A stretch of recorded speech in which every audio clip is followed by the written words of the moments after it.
What's going on, everyone? Welcome back to my channel, and if you are new here, my name is Paola of paolaponcenails.com, your source for soft gel nail education and solopreneurship in the nail industry. If this sounds like a niche you like to consider exploring, then do consider subscribing at the end of this video, right?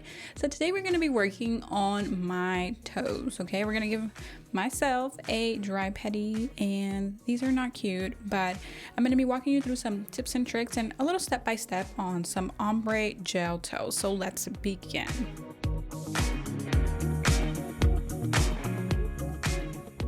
First things first, I like to work with my portable unit when I'm doing my pedicure. So I'm going to be using the Anemone Airflow Nail Dust Collector. Again, it's great if it's portable because I can just bring it to me wherever I'm going to be sitting. And I can also change the filters because they're single use. Well, unless, you know, you don't use them that much, then you can give it another use. All right, so first things first, I'm gonna take my Stalex nail clippers, and I like to use these nail nippers actually because they can just cut the nail straight. And I think that's important when you're doing a pedicure. If you use those curved clippers, you can definitely give yourself ingrowns, so don't do that. Try to invest in a pair of these. And again, then it really just becomes easy to file them. I'm gonna go ahead and use a 180 grit emery board. An emery board is just a thin, flexible file, okay? But before we do that, actually, we are going to remove the gel, and I'm going to be using my Strong 210 Efile machine. And I like this one because it is so strong, but yet so smooth, very light vibration. And I mean, I hear it lasts a very long time. So, all right, so I'm going to take a fine, and actually this is a yellow band, so it's an extra fine ceramic bit, removal bit. And you can find these on Amazon. If you shop Nail Labo, you can find them there too. Okay, so I'm just gonna very gently, a little bit of a high RPM though, maybe at least halfway of your RPM, so like 15,000 RPM. So I'm gonna start removing the remainder of this gel polish, or this gel, I should say. Now, if you want a big tip, because you're gonna see that my nail, this nail and this nail, which have gel on it, have become yellowish. Here's a big tip for you. If you don't want to have yellow nails, then do remove your product, whether that's regular polish or gel. Remove that product during the seasons that you won't be using or flip-flops or exposing your feet to the sunlight. Okay, sunlight is a beautiful thing. It actually kind of balances the color of your nails.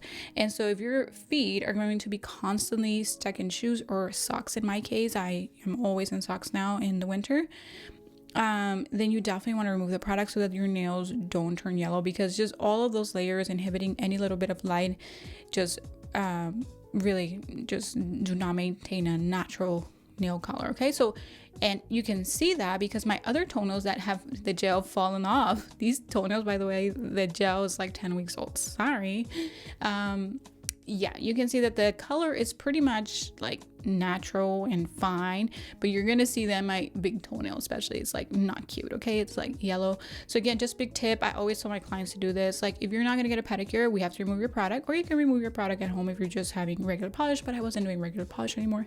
All right, next thing, my cuticle remover. I usually don't use cuticle remover on the fingernails unless I absolutely have to. But when I do use this leaf gel one. It's got lots of nice ingredients in there, and it's very gentle also, so it's gonna leave the skin supple around. Now, I also like to use this particular pusher and scraper from Stalex. I'll leave a link for where I get my Stalex. Stalex is pretty much the most professional not e-files, but e-file bits and implements, manicure implements that you can get. They are just wonderful, and some of the American companies also like kind of private label their products, so they're just great. Anyways, I can rave, but I like using this tool because it's got this little spade at the end, and you do have to be really careful, but you're gonna see how it's going to be so handy to get underneath the nail with this tool. I gently push back the cuticle. Notice that I let that remover, I spread it first with the tool, and then I also just let it sit there for about 3 to 5 minutes. It's just going to penetrate those dry skin areas and make this all a little bit easier. Okay, so I gotta make this one straight. Apparently I went a little crazy, and this toe actually hates me because I stubbed it so hard like 3 months ago, so it's actually still kind of hurting a little bit, and I think that's why the nail cracked so easily when I went to go clip it. I think it's still mad at me. It was really bad. It hurts so bad. I thought I broke it. Okay. Some of you might have seen that on Instagram. It was bruised. I posted that on IG stories. All right, so you see how the spade of this tool is just like amazing. You do have to be really careful, so just pay attention on how I use it. If you do decide to invest in this tool, please be careful because it is sharp. Stylix tools are all sharp, including the pushers, okay? Not just the nippers, the pushers are also sharp, okay? Because obviously when you're a professional, you want the tools to be doing the work for you. And so yeah, you need a little bit of a trained hand here. So I'm just gonna go underneath, clean the cuticle, clean the underneath gunky, you know, stuff that just kind of builds up. I do try to, even if I don't like pedi my toes like every, you know, month, actually like at least once a month, you know, after a shower, I do go underneath my toenails and my cuticles and I push things back. So yes, these feet would actually be 10 times worse if I had not done that like once a month. So now it's just time to get in there and detail things. I know, look at that, amazing, right? Yeah. All right, we got to get through the ugly stuff before they become beautiful toes, right? And again, I typically in the summer, I do my toes every 2 months, really. And in the winter, I probably do them once, you know, like maybe I take off my product. I usually do, but I guess I was doing something fun with these toes and I just, you know, it didn't bug me as long as it doesn't bother me, like the growth and the look of the growth, because that color that I was wearing was so subtle. Then I don't really mess with my toes, you know, like only in the summer. Like again, two times, you know, every 2 months I do them, or once every 2 months I should say. And I just put like a neutral color that I can like wear throughout because my toenails grow pretty slow. All right, so now that we've, you know, cleaned all that out, I'm gonna go ahead and use my flame bit. I used to be a little bit of anti flame bit here, just because you really do need a trained hand, but I've been practicing what I've learned from my girl Anastasia from Nail Coup. I did take a one-on-one like many years ago, so I was like, okay, just trust her, she's a pro, you know, she's doing her thing. All right, so I'm just gonna like go ahead and take this around the cuticle area, and you want to be very gentle. And actually when you're doing this, the bit actually kind of floats a little bit, and it touches the skin more than it touches the nail plate, believe it or not. Okay, so I don't know if you know this, but it's best to go in one direction and then switch to Efile and go the other direction. So that's what I'm going to be doing throughout this process.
Okay, and next up, I'm going to take another one of my favorite bits from Stylix. Again, I get them at Nationally Nails, so I'll go ahead and link you down below, and there is a promo code for that.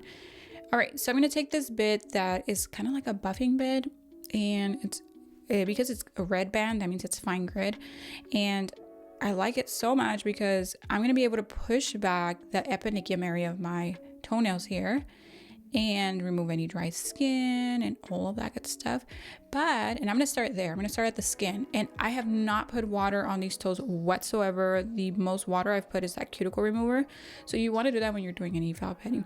But either way, you do that across, you know, around the skin, and I'm going to come back and do it on the nail plate also. And that's just to make them a little bit matte. You don't have to super texturize these nails because you're not going to apply a hard enhancement on that. Okay, if you're using hard enhancements, then yes, you have to increase the grid on the board file that you're using, and you may not want to use the sponge buffer. But you know, in this channel we talk soft gel only, and you know, poly gel once in a while we're doing extensions or a hack with it, but soft gel only for the most part. And yeah, you only need to buff the surface with soft gel. Okay, and the products that we use, the Japanese soft gel, and even some of the other stuff that we use like Biosculpture, which is amazing, and some of the newer products that we started using, Korean gels, like you only need to use a buffer to remove the shine. Okay, because we don't use bonders and primers either. Okay, we're a very special channel, guys. Like, so I know there's information out there on how to prep a nail and things like that, but if you're specialized like we are here in this channel and what we do, soft potted gel systems, this is how you prep the nails, including your pedicure toes. Okay, so just a buffer. You don't want to smooth the nail. You do want to create a little bit of texture. So but the important thing is to make it matte. All right, next thing, after you do a dry brush, I always follow up with an alcohol brush. And this is all just 90% alcohol pumped into my brush, and bam. All right, you didn't see this step, but I think it's major important to come back with a lint-free wipe and get rid of any dust particles, because there is no way you can get every single little bit of like dust with your wet, you know, alcohol brush. You can get most of it, but even just one little dust particle can cause lifting. Like, this is how sensitive this is. Okay, so I do recommend a lint-free towelette with alcohol and push back the cuticles, dehydrate the nails, all of that good stuff. But now we're on this step, right, where the magic happens. I'm using the Nail Thoughts taupe base. I think it's number 4, and it's been my go-to for like the last few months. It's a beautiful neutral color, and there's actually a little bit of shimmer in there, which most of us would be like, no glitter, right? But it's so subtle, it's almost a treat. Like, you're like thankful it's there. You know, it's like, oh my gosh, I have a little bit of something that only I know is there. It's amazing. Okay, so it's been a go-to. I'm gonna go ahead and do it on my toes. I do like that they're in the bottle. Now they're offered in the potted gel form, so I'm gonna be using that for my hands. But for my pedicures, I do cheat and I use my brush on gels. Okay, because it's so easy. You know, I could use my potted gel, but again, this is just almost too easy. Like, why not on your toes? Now on my fingernails, I do like to apply it a little bit more, you know, I don't know, technical, more specialized, you know, with more technique. And so I did switch over to my potted gels, and so I'm glad that these are offered now, potted gel. So I'm just doing one layer of this, followed by like a tiny bead of gel, because obviously my toenails are super tiny. Notice I did the big thumb, the big toe first, and then the rest. All right, so I'm going to be ombreing with a powder. Now, I kind of did not like this first toe, so I'm going to come back and do it actually. But it's a C&D powder. I got it many years ago. I don't even know if they still have it. I'm using a makeup eye brush. Is that what it's called? I don't really put eye stuff on my eyes, like eye powders or whatever. I don't even know what they're called. Eyeshadows. Okay. So yes, and I just blush my tips, and I actually put the excess after I learned from my big toe. It was way too much. I put the excess on my glove so I can just blush the tips. Like, I really like this powder for just ombres. It's the easiest way to ombre. Well, I've discovered it more easy. You can find that one recently in my Instagram post, but yeah, it's pretty easy. Okay. And yeah, so I had to redo the toe because it was a little too much, too overwhelmed. So now I'm like just tapping very minimal. Like, you only need a teeny tiny amount of powder. If you do buy something like this, promise me you're gonna start with a teeny tiny powder and then just feather it upwards. Okay, I've done this look on my nails a few times back in the day, and I really liked it. I didn't even mess with my nails. Every time I wore this look on my nails, I didn't redo my nails until at least 6 weeks because they looked perfect. Okay, Maybe I'll show you a tutorial with them on my hands. Let me know in the comment section if you want that tutorial. I would be happy to show it to you. Again, it was like one of my favorites back in the day when I used to do my nails like all the time and keep them super long. All right, so as you can see, I just feathered it. I blushed them. I even like retouched the other ones with the excess or the residue that was on my brush, and that's it. So now I want to really like put something sweet and fun on them.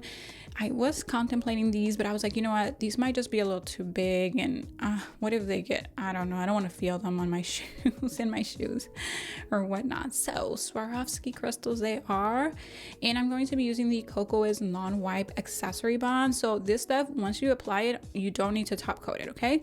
Unless you maybe missed an area or something, then yes. So what I'm going to do actually is apply the top coat first, and I'm not going to fully cure it, because what I'm going to do is I'm going to come back with that accessory bond, like a strip of that, to adhere my crystals. Okay, so I'm just going to do like a 10-second, and do notice that when I apply top coat on a powder or a glitter, I do wipe it on a lint-free surface like my glove before I put it back in the bottle, and almost after every stroke, because you don't want to contaminate your brush. Unless you want to buy a separate one, then yes, just for glitters and powders.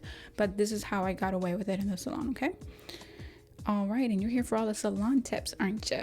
All right, so again, I'm just gonna flash cure it, and I'm gonna come back and put the accessory bond.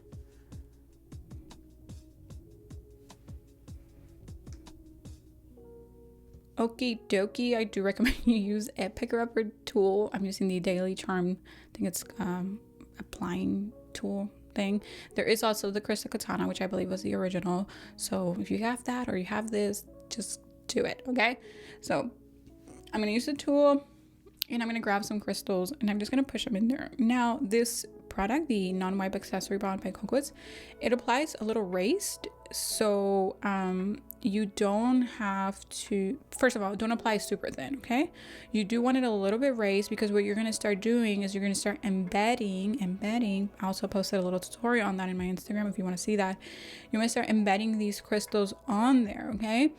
And that's going to give you like the best wear, the longest wear, the best adhesion, okay?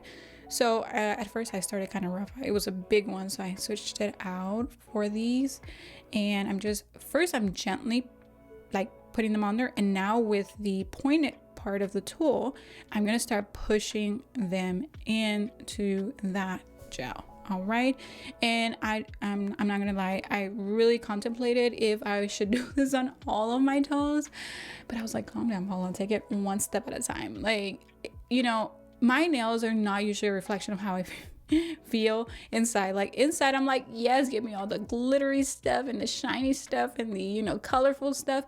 But then I go ahead and put it on my nails, and I'm like, okay, that's enough, you know. But yeah, so I always end up with very neutral. Maybe you've noticed, like, you know, just kind of go with everything looks.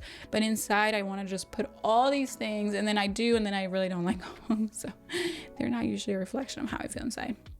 Promise I'm a happy person inside. All right, so just adjust them as you need to, and then go ahead and fully cure this, then what you can do, sorry, I'm like blah, blah. Then what you can do is top coat the rest of your toes, or if you want to right now top coat the rest of your toes and then just fully cure, then that's fine too. This gel doesn't go flat, okay? Like it maintains its like 3D-ness or its raised-ness, so if that's a word. So just give it a full cure. When you're done applying, 60 seconds, some cuticle oil, and bada bing bada boom, you are done. These came out gorgeous. I even showed them to my husband, who usually doesn't like a whole bunch of nail art anyways. So I said, look at my toes, aren't they so cute? And he was like, yeah, boo, those look cute. And I was like, oh, yay for the win. All right, guys, well, I hope you enjoyed this tutorial, and maybe you get to practice it. If you do, feel free to tag me on Instagram. I love to share your work also. So I'll see you in the next one, and bye for now.